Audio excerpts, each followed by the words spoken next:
Now, moving on to other issues, the ABC is failing to walk the talk when it comes to gender equality.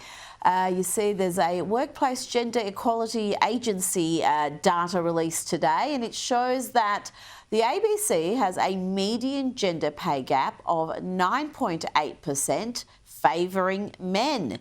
However, the same agency revealed last year that Sky News Australia does not have a gender pay gap. In fact, the women here are paid slightly more than men on average, just 1% more. Prue, looks like the ABC perhaps needs to launch an investigation into the ABC. Well, on this and many other things, Rita, but they can't even define what a woman is. So how do they know, what the disparity is? I mean, maybe they're just deluded by it all. I just find it amusing that the one organisation that they hate most, Sky, is leading the way. They're just... they're hypocrites, they're bedwetters, they're pathetic. We know that. And the quicker they can become could we see, loose. Tina, could we see a policy shift from the coalition, if it becomes the coalition again? Certainly you would expect hopefully the Nationals to take a stronger line against the public broadcaster, because we've seen the Liberals in power and they've done nothing to curb the ABC's activism or even hold them accountable for not living up to their own rules. I mean, they're the ones who are pushing this gender wage gap nonsense constantly, but they don't practice it themselves. Yeah, look, we wasted a lot of years in power not doing a thing. I mean, Tony Abbott wants one thing where no minister was allowed to appear on the ABC, but, you need to hit them where it hurts. It's just ridiculous. I do think for the coalition form government, we do need to slash that ABC budget.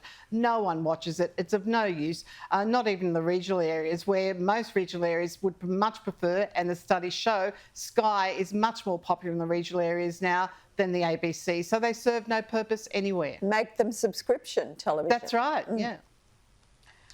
That's it. If you want to view it, you pay for it, like you do with Sky News and many other options. Now, a new Salvation Army survey has revealed some shocking data of the... This was a survey of vulnerable South Australians, and more than half of those surveyed said they are skipping meals, while nearly a quarter eating expired or spoiled food in order to make ends meet. 56% said they were skipping meals so their children could eat. And Tina, shockingly, pensioners are talking about opting for cat food or dog food because that's the only way they're going to get any sort of nutrition. I mean, this is just shocking to read about in a first world country. It's terrible, Rita. It really saddens my heart, but it's no surprise. And this isn't just a recent thing. This has been happening for a few years now. Where I live in Sydney, across the road in the park, and it breaks my heart every time, and I will make the effort this evening. There's a woman living in a tent, an elderly woman, and I thought maybe it was just a one or two night. I've been told she's been there for weeks. So this is really, really shocking. There are more and more homeless people when you walk up George Street around Circular Quay. We've got Vivid starting soon. I don't know what these poor buggers are going to do, because many of them, the only shelter they get. But the pensioners have been incredibly hard hit, and for a long time have been resorting to eating very little, or as you say, dog or cat food. It's disgraceful. Absolutely, just absolutely appalling. Before you ladies go, I want to just bring you some international news. Italian Prime Minister Giorgia Meloni had a massive diplomatic win. She hosted a key trilateral meeting between the US Vice President J.D. Vance and the EU Commission President Ursula von der Leyen. And she's also now backing, Tina, Donald Trump's suggestion that the Vatican could help mediate talks between Ukraine and Russia. This is quite a starring role for Meloni, Tina. She is offering her assistance in that. She's backed Trump's proposal, and she's really become the crucial leader in Europe right now, particularly in trade talks with the US.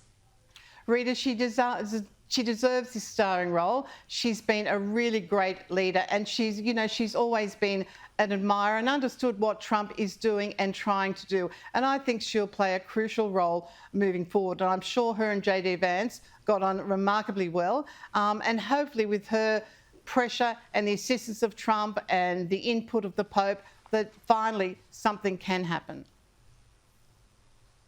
Prue, I remember when she was elected, the coverage in the Western media was disgusting. They were painting her as some extremist, some threat to democracy, some radical fascist woman. And she's nothing of the sort, and she's proved that. And she's possibly the most popular leader in Europe right now. Yeah, well, of course, anybody that they can crucify, they'll do, and call a fascist, you know what they're like. She is so impressive. I just wish we had a Meloni here.